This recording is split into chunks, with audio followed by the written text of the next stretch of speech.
Hey, so I'm gonna go over those parts that you mentioned about Cafe Mocha for Jesse Cook, and I'm gonna try to explain them for you. It's not as complicated as you think, so let's go through these bit by bit.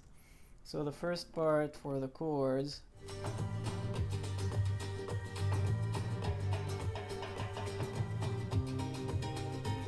So this goes like this.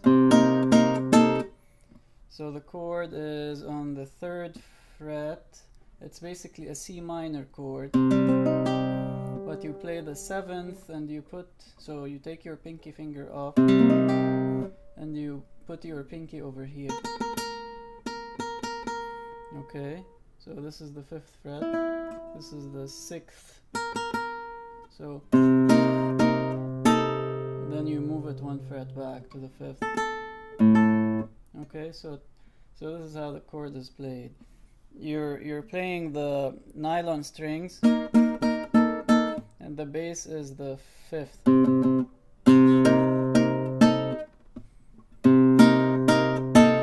That's the first one.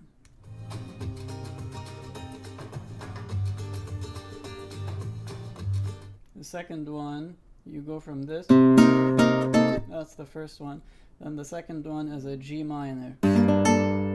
So this is the bass, and the chord is basically this on the 3rd fret, but you add your pinky finger here, and the bass is over here, so you have to bar the 3rd fret and do like this. Same concept like the first chord. All the chords are the same concept. Playing a bass note with your thumb, and playing 3 notes at the same time, or 2 notes with your IMA fingers. Okay, so first one is this. Second one is this. Let's move. So here you hear this bass note, and then you hear this. Actually, so you hear this bass note, and this is the melody. So how's it gonna be played? It's gonna be played most likely like this.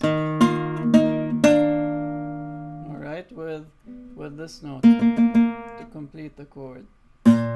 So this is the bass, and the chord goes like this. You can play 3 fingers because there's a double note here, or you can play with 2 fingers. So the chord is like this. Alright.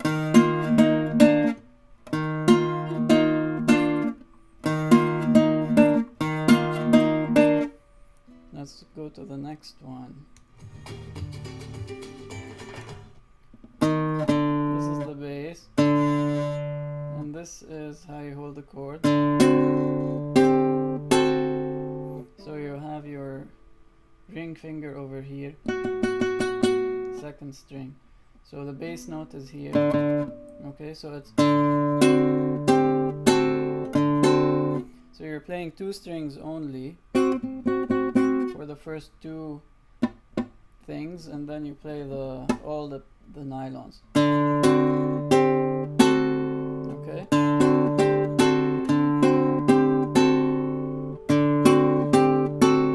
Let's move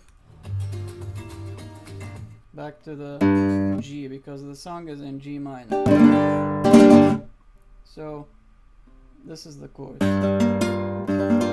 It's basically a G minor with some stuff going on. Alright, so finger is here, and this is the bass. So double notes, octave, and then pinky is over here on the 6th fret. Alright, so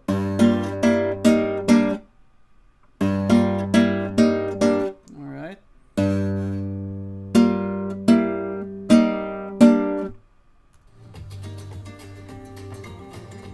and then what he does is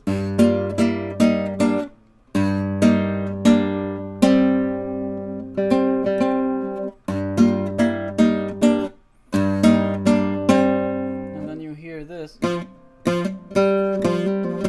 So basically what he's doing is this. Or this. So it goes, the whole thing is like this.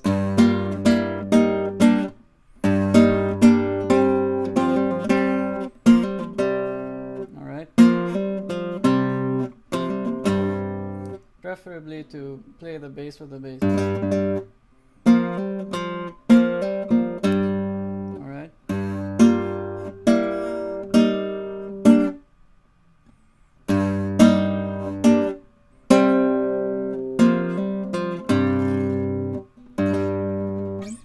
That's the part of the chords. Let's move to the next part. 202 till 205.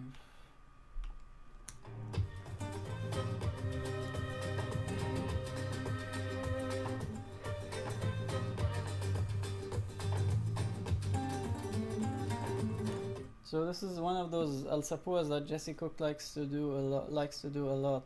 Not the typical one, but the old school one. Alright, it's over a C minor chord.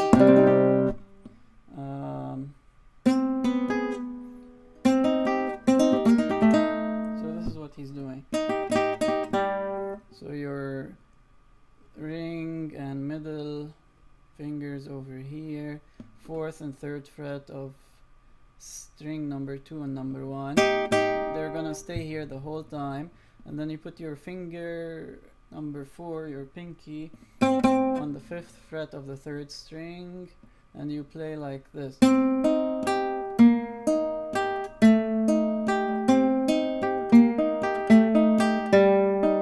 Open. Let's listen to it.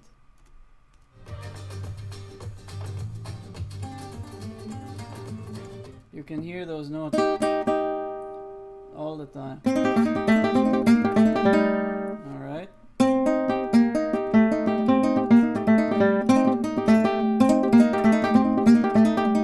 So that's what he's playing.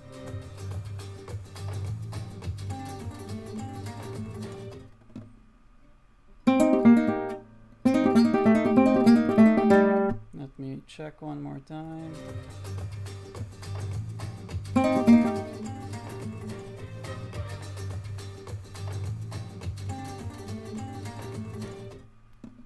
So you can definitely hear this melody, but you have to figure out what he's doing over it.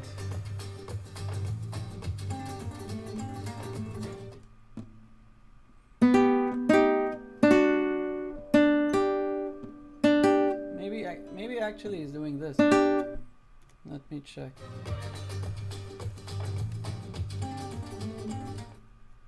Yeah, actually he is doing this. So that would be like this. So same concept.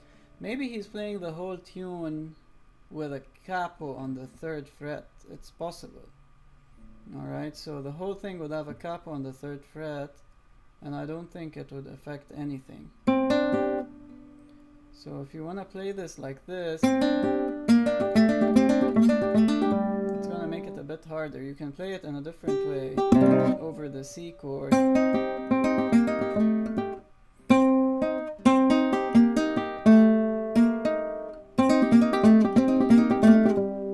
can play it like this, I guess. But if there's a capo on the 3rd fret, then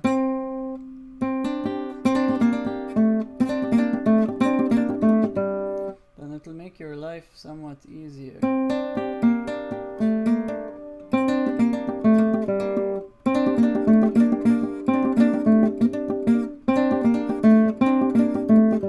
Alright, so yeah, those are the notes that he's playing for the Alzapúa, and this is the melody.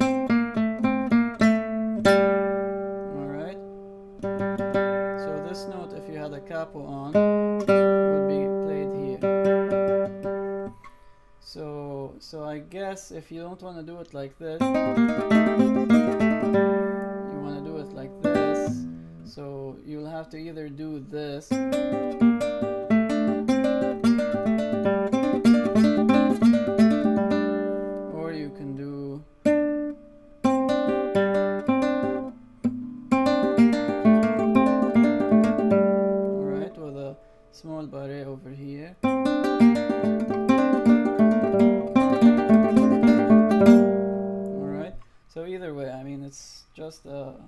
difference in fingering, but the sound is the same. So yeah, I would say those are the Alzapúa notes rather than those. Alright? These ones.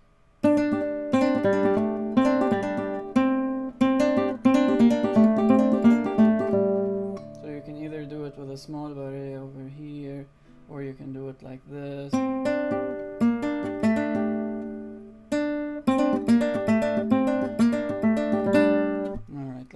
You get the idea. Let's move to the next part. 219 till 222.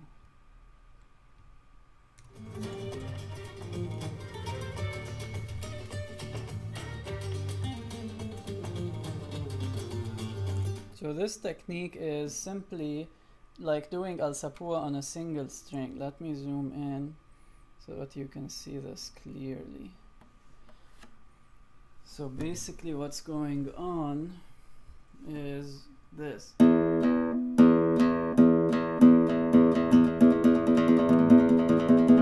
Alright, so you're using your thumb as if it's a pick. So you're playing down on one string and up on the same string. Down, up, down, up, down, up. Just like if you were playing with a pick. Okay, down, up, down, up, down, up, down, up, down, up, down, up. So it'll sound like this. And it doesn't have to be super precise. Alright? So the way that he's doing it over here, let me zoom back out, is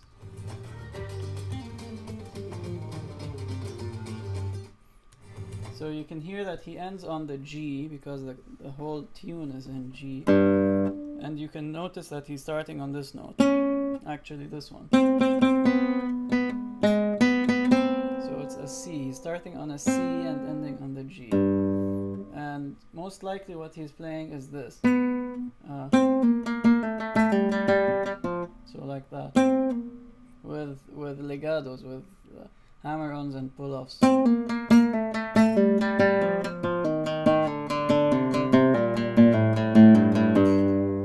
Okay? Whichever way you want to play it.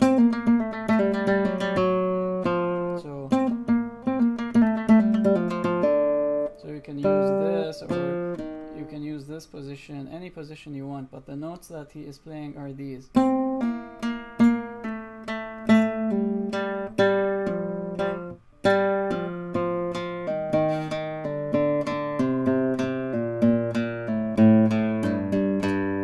So if you want to do the whole thing, it'll sound something like this.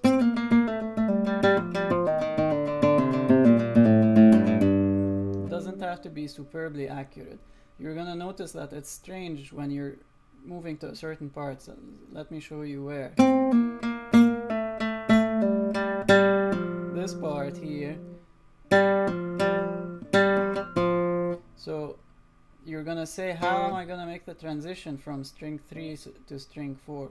Well, you sort of play a muted note on string 3, and that allows you to move to string 4. So the idea is this technique doesn't have to be really precise, and you can do it fast, and then if it's not precise, it doesn't really make a difference. The listener cannot distinguish. And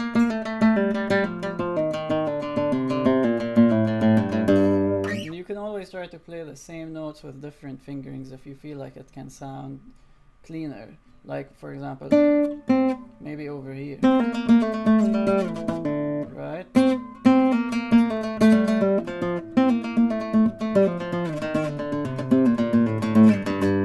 can do it here. But I think that he does it here, frankly. Right? You see, it sounds okay when you play it, even though it's not 100% precise in terms of what you're doing here.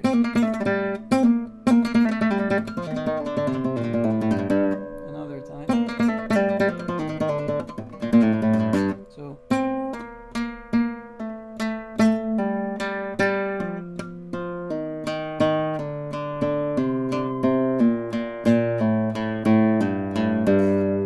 one last time.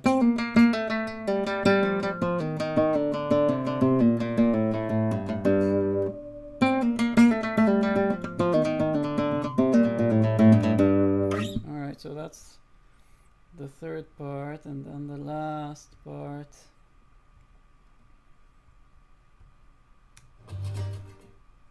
Oops.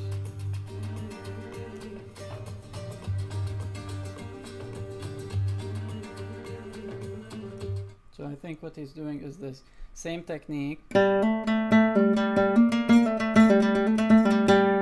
those are the frets. That's it. So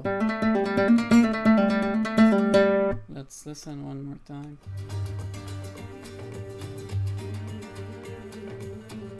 Alright, that's it. I'm gonna do it in slow motion.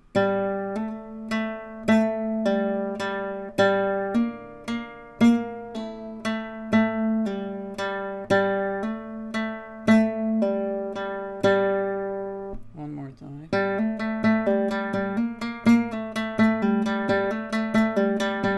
One last time.